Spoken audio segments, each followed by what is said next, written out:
Hello everyone, आज हम पढ़ेंगे इंटरनेशनल क्रिमिनल कोड के बारे में। ठीक है, तो इंटरनेशनल क्रिमिनल कोड आईसीसी, हमने इंटरनेशनल कोर्ट ऑफ जस्टिस के बारे में सुना है। तो ये इंटरनेशनल क्रिमिनल कोड ये क्या है? ये भी इंटरनेशनल लेवल का कोड है, लेकिन मेन डिफरेंस ये है कि इंटरनेशनल क्रिमिनल कोड इंडिविजुअल्स के साथ डील करता है और international court of justice states के साथ डील करता है। पहले समझते हैं कि इंटरनेशनल क्रिमिनल कोड है क्या, उसके फॉर्मेशन के बारे में समझते हैं और बाद में हम इसका और आईसीजे का डिफरेंस देख लेंगे। ठीक है, तो इंटरनेशनल क्रिमिनल कोर्ट का हेडक्वार्टर है कहाँ पे? The Hague, the Netherlands. तो हेग नेदरलैंड्स में है इंटरनेशनल क्रिमिनल कोर्ट का हेडक्वार्टर। ये पहला ऐसा इंटरनेशनल परमानेंट है और पहला इंटरनेशनल कोर्ट है जो कि इन्वेस्टिगेट करता है एंड प्रोसिक्यूट करता है इंडिविजुअल्स को accused of serious international crimes. ठीक है, अभी इसके फाउंडिंग में क्या था? फाउंडिंग ट्रीटी थी एक, जिसको बोलते हैं कॉल्ड रोम स्टैट्यूट। तो रोम स्टैट्यूट किसकी फाउंडिंग ट्रीटी है? इंटरनेशनल क्रिमिनल कोड की।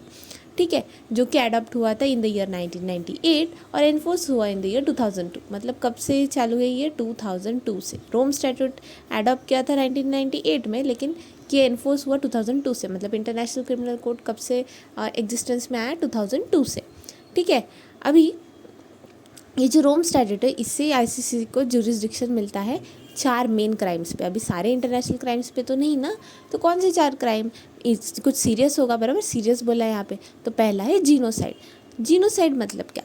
Specific intent to destroy a national, ethnic, racial और religious group by killing its members और बाय अदर मीन्स। मतलब जानबूझ के किसी एक पर्टिकुलर नेशनल के लोगों को, एक पर्टिकुलर नेशन के लोगों को, या एक एथनिसिटी के लोगों को, या एक रेस के लोगों को, या रिलीजन के लोगों को टारगेट करना और उनको मारना। मतलब अगर सपोज करो कि किसी एक रिलीजन को मुझे ख़त्म करना है, इस जगह से चाहिए ही नहीं, तो मैं सारे उन लोगों को मार दूँगी, मतलब उनकी पूरी रेस का सफाया कर दूँगी। ऐसे टाइप के क्राइम को बोलते हैं जीनोसाइड। ठीक है, मतलब उनके रेस का कोई नहीं बचना चाहिए, छोटा बच्चा हो या कोई। ऐसे टाइप अगर स्पेसिफिकली किसी को टारगेट कर रहे हैं, उसको बोलते हैं genocide. Then crimes against humanity, serious violations committed through large scale attack against civilian population. अभी नॉर्मली जब वॉर्स वगैरह होते हैं तो मिलिट्री के बीच में होते हैं ना, लेकिन जानबूझ के सिविलियन लोगों का कुछ काम ही नहीं है, फिर भी उन पे अटैक करना, सिविलियन पॉपुलेशन को हर्ट करना, वो भी बड़े स्केल पे, उसको बोलते हैं क्राइम्स अगेंस्ट ह्यूमैनिटी। तो 5 फॉर्म्स इसके लिस्ट है रोम स्टैट्यूट में, जो कि इंक्लूड करते हैं मर्डर करना, रेप करना, उनको जेल में डाल देना, इम्प्रिजनमेंट, एनफोर्स डिसअपेरेंसेस, एनस्लेवमेंट, स्लेव बना के रखना, टॉर्चर करना, एपार्थीड। ये सारे क्राइम्स किस में आते हैं? ये आते हैं क्राइम्स अगेंस्ट ह्यूमैनिटी में। ठीक है, थर्ड टाइप है वॉर क्राइम्स। वॉर क्राइम्स क्या है?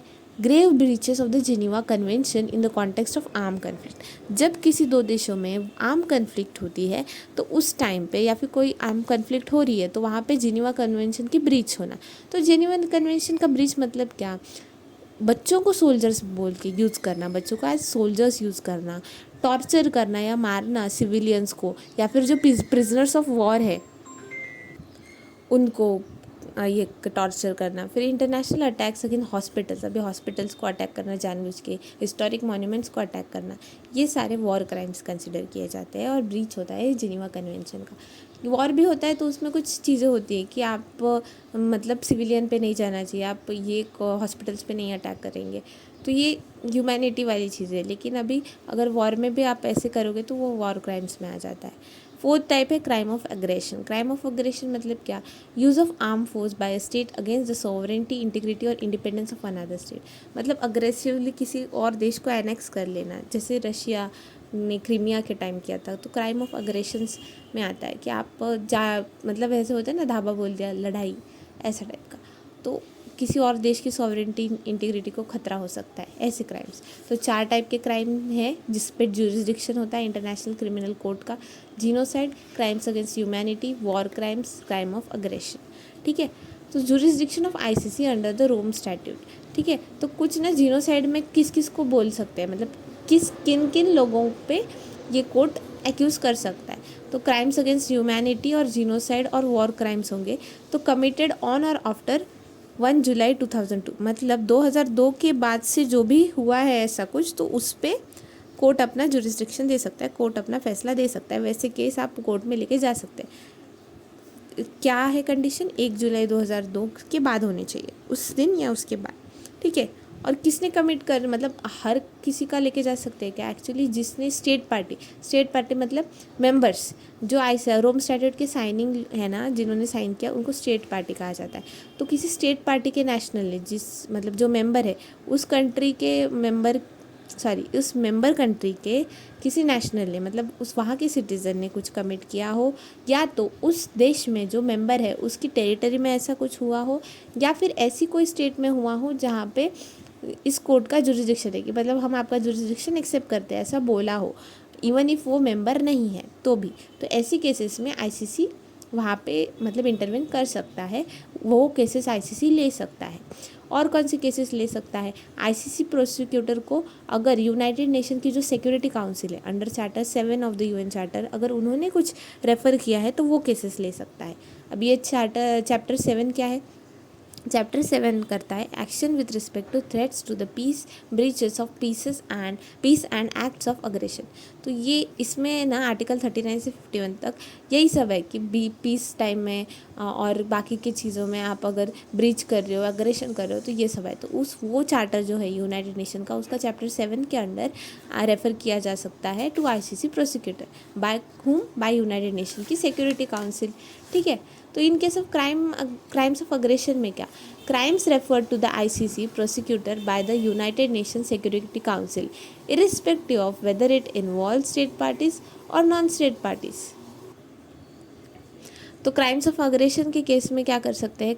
यूनाइटेड नेशन की सिक्योरिटी काउंसिल कुछ रेफ़र करेगी, उसमें स्टेट पार्टीज़ हो या ना हो, मतलब वो कंट्री मेंबर कंट्री है या नहीं है, लेकिन यूनाइटेड नेशन की सिक्योरिटी काउंसिल ने बोला है कि ये क्राइम को कंसिडर करो, तो कर सकता है आईसीसी। ठीक है। Prosecutor may also initiate an investigation on own initiative और upon request from a state party. मतलब किसी मेंबर ने बोला है कि आप इस विषय पे ध्यान दीजिए या फिर ऐसा कुछ, तो भी वो केस ले सकता है। ठीक है। कोई जुरिस्डिक्शन नहीं है with respect to any person under age of 18, मतलब 18 के नीचे के लोगों पे इनका कुछ बस नहीं चलता। ठीक है। तो मेंबर्स कौन से हैं? तो टोटल 125 मेंबर पार्टीज है और इंडिया मेंबर नहीं है, ये याद रखना है। इंडिया मेंबर नहीं है, इजराइल मेंबर नहीं है, यूएस नहीं है, रशिया नहीं है, चाइना, ये सारे लोग मेंबर नहीं। ऐसे तो बहुत कंट्रीज़ है लेकिन ये मेजर कंट्रीज़ है। इंडिया हो गया, इजराइल हो गया, यूएस हो गया, रशिया हो गया, चाइना हो गया, ये रोम स्टैट्यूट के मेंबर्स है ही नहीं, तो आईसीसी के भी नहीं है। ठीक है। तो और अभी लेटेस्ट कौन से हैं? 123rd मेंबर बना था पैलेस्टीन 2015 में, 124th बना था मलेशिया 2019 में, और 125th यानी सबसे लेटेस्ट 2025 में कौन बना है? यूक्रेन बना है इंटरनेशनल क्रिमिनल कोर्ट का मेंबर, क्योंकि उन्होंने रोम स्टैट्यूट साइन कर लिया है। ठीक है। तो assembly of state parties with one representative from each party is the courts management oversight and legislative. तो जो असेंबली होती है ना स्टेट पार्टीज़ की, उसमें हर एक मेंबर, जितने मेंबर है 125 मेंबर, तो उनसे एक एक रिप्रेजेंटेटिव होता है और वही कोर्ट का मैनेजमेंट देखता है। ठीक है। इसके ऑफिशियल लैंग्वेजेस कौन सी है? वैसे तो 6 है लेकिन वर्किंग सिर्फ 2 है, इंग्लिश और फ्रेंच, ये 2 ही वर्किंग लैंग्वेजेस है, मतलब जिसमें काम होता है। लेकिन ऑफिशियल लैंग्वेजेस अगर बोलेंगे तो है इंग्लिश है, फ्रेंच है, अरेबिक है, चाइनीज़ है, रशियन है, स्पेनिश है। तो इंग्लिश, फ्रेंच, रशियन और चाइनीज़, अरेबिक और स्पेनिश। देखो चाइना रशियन मेंबर नहीं है लेकिन चाइनीज़ रशियन ऑफिशियल लैंग्वेज है, तो कंफ्यूज नहीं होना। ठीक है। इसका enforcement, ICC decision are binding है, लेकिन it doesn't have its own police force, खुद का पुलिस फोर्स है नहीं कि अप्लाई करने के लिए। तो ये रिलाई करता है किस पे? स्टेट कॉपरेशन पे, कि आप स्टेट मेंबर जो है वो अरेस्ट करें और सरेंडर करें, ऐसा। इनका जेल है लेकिन इनके पास खुद की पुलिस नहीं है। ठीक है। तो एडिशनल कंपोनेंट्स क्या है? ट्रस्ट फंड फॉर विक्टिम्स के लिए ट्रस्ट फंड होता है, 2004 में बनाया था। असिस्टेंट, सपोर्ट और रिपेरेशन करता है, तो हेल्प करता है विक्टिम्स को, मतलब अभी तो वॉर, ह्यूमैनिटी के अगेंस्ट क्राइम्स हो रहे हैं वगैरह वगैरह, तो वहाँ पे हेल्प करने के लिए पैसे।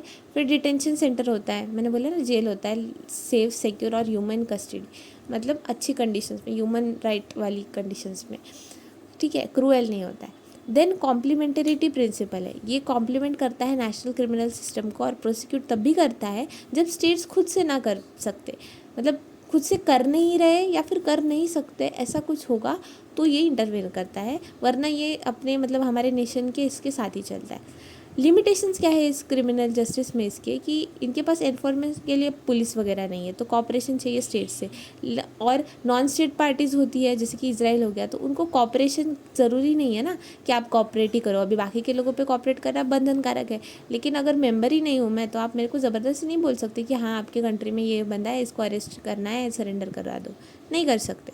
देन और ऐसा भी है कि अभी बाइंडिंग है कि आप कॉपरेट करो, लेकिन कुछ कुछ पार्टीज़ है कि कॉपरेट करना भी उनके लिए थोड़ा सा ये होता है, क्योंकि हमारे कुछ इंटरेस्ट होंगे उसमें कोई इंडिविजुअल को अरेस्ट करवाने में। इसलिए अब तक क्या हुआ है, मतलब 46 अरेस्ट वारंट्स इशू है, लेकिन 21 ही अरेस्ट कर पाए with the help of state members, मतलब स्टेट पार्टीज। ठीक है, इनसफिशिएंट है checks and balances due to lack of effective oversight on authority of ICC prosecutor and जजेस। अभी उनके ऊपर, वो जजेस के ऊपर देखने के लिए कोई है ही नहीं, तो चेक्स बैलेंस करने के लिए कोई है ही नहीं, इसलिए वो इनसफिशिएंट है, तो थोड़ा भरोसा नहीं है लोगों का।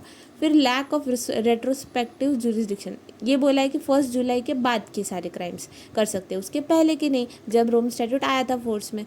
तो रेट्रोस्पेक्टिव जुरिस्डिक्शन मतलब क्या, अगर मैंने आज लॉ लाया है फिर भी वो लॉ पहले भी लागू हो जाएगा, तो मैं पहले के क्राइम्स भी लेके जा सकती हूँ, लेकिन इस केस में ऐसा नहीं है, तो वो एक लिमिटेशन हो गया। ठीक है, उसके बाद क्या, अभी और क्या है, scarcity of human resources end funds. हाँ, इनके पास फंड्स की कमी है, लोगों की कमी है, इसलिए ज़्यादा एफिशिएंट नहीं है। फिर allegations of bias with ICC being criticised as a tool of western imperialism and bias against weak states. तो बोला गया है, ऐसा माना जाता है कि ये वेस्टर्न जो कंट्रीज़ है उनका एक तरीका है कि बाकी के देशों पे डोमिनेंस कर सके। ठीक है, और ये हमेशा ना मतलब बायस होता है, उनको नहीं सज़ा देगा, वीक स्टेट्स के जो मेंबर्स हैं उनको देगा, स्पेशली अफ्रीका जैसे कंट्री, ऐसा पाया गया है। ठीक है, फिर अभी आगे कर क्या सकते हैं, तो नेशनल फ्रेमवर्क्स को बोल सकते हैं कि कॉपरेट करो फुल्ली आईसीसी के साथ। फिर कॉन्क्रीट अरेस्ट स्ट्रैटेजीज होनी चाहिए, और इलेक्ट करते जो जजेस इलेक्ट किए जाते हैं वो हाईली क्वालिफाइड होने चाहिए। ये कुछ तरीके हो सकते हैं। अभी देखते हैं आईसीसी और आईसीजे में फ़र्क क्या है। इंटरनेशनल क्रिमिनल कोर्ट ये बना था रोम स्टैट्यूट से, इंटरनेशनल कोर्ट ऑफ जस्टिस 1945 में इस्टेब्लिश हुआ था यूएन के चार्टर से। तो ये ना एक यूनाइटेड नेशंस का प्रिंसिपल ऑर्गन है, 6 ऑर्गन है ना प्रिंसिपल, तो उसमें से एक इम्पॉर्टेंट ऑर्गन है आईसीजे। ठीक है, इसका हेडक्वार्टर है piece palace the Hague Netherlands. ये भी हेग नीदरलैंड्स, लेकिन ये पीस पैलेस नहीं, हेग नीदरलैंड्स। कॉम्पोजिशन क्या है, 18 जजेस होते हैं एक क्रिमिनल कोर्ट वाले में, 18 जजेस, 9 साल का टर्म, फिर से नहीं बन सकते, नॉन रिन्यूएबल होता है। 3 डिवीज़न होते हैं, ट्रायल के पहले ट्रायल एक, और फिर अपील्स होती है, तो elected by assembly of state parties. Then ICJ में क्या होता है, 15 जजेस होते हैं, ये भी 9 साल का टर्म, साल कितने हैं, 9 साल। ठीक है, और यहाँ पे 18 जजेस, यहाँ पे 15। तो कौन इलेक्ट करता है यहाँ पे आईसीजे में, ये यूनाइटेड नेशन की बॉडी है ना, तो यूनाइटेड नेशन की जनरल असेंबली और सिक्योरिटी काउंसिल मिलके करते हैं। ठीक है, इसमें केसेस कौन से होते हैं, holds only individuals criminally responsible for offences. यहाँ पे सिर्फ इंडिविजुअल्स को मतलब उन पे ही उनका ही जुरिस्डिक्शन है। लेकिन मैंने कहा था ना यहाँ पे स्टेट्स होते हैं, तो 2 टाइप के केसेस आते हैं, एक लीगल डिस्प्यूट्स स्टेट्स के बीच में, और यहाँ पे मेंबर्स ना यूनाइटेड नेशन के मेंबर्स वगैरह वो मेंबर्स ही होंगे। ठीक है, तो लीगल डिस्प्यूट्स बिटवीन, इसके बारे में हम अच्छे से देखेंगे आईसीजे के बारे में अलग से 1 पेज में।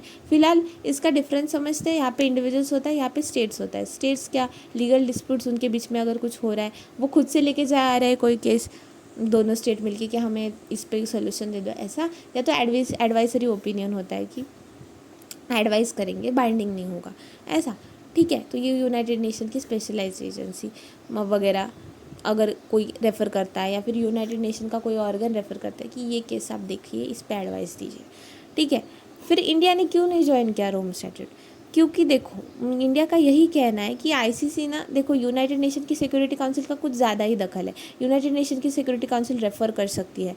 ठीक है, और फिर ऐसा भी है केसेस कि यूनाइटेड नेशन की सिक्योरिटी काउंसिल ने बोला है कि नहीं अभी अब बंद करो, इस पर मत करो। देखो as per article 16 of our Rome statute, no investigation may be commenced after the security council has requested ICC to that effect. मतलब अगर सिक्योरिटी काउंसिल ने बोला कि नहीं अभी इन्वेस्टिगेशन इस पर मत करो, तो चाहे वो गलत ही क्यों ना हो, आईसीसी को मानना ही पड़ेगा, ऐसा आर्टिकल 16 में बोला है रोम स्टैट्यूट। ये तो गलत है ना, इसलिए इंडिया ने नहीं साइन किया।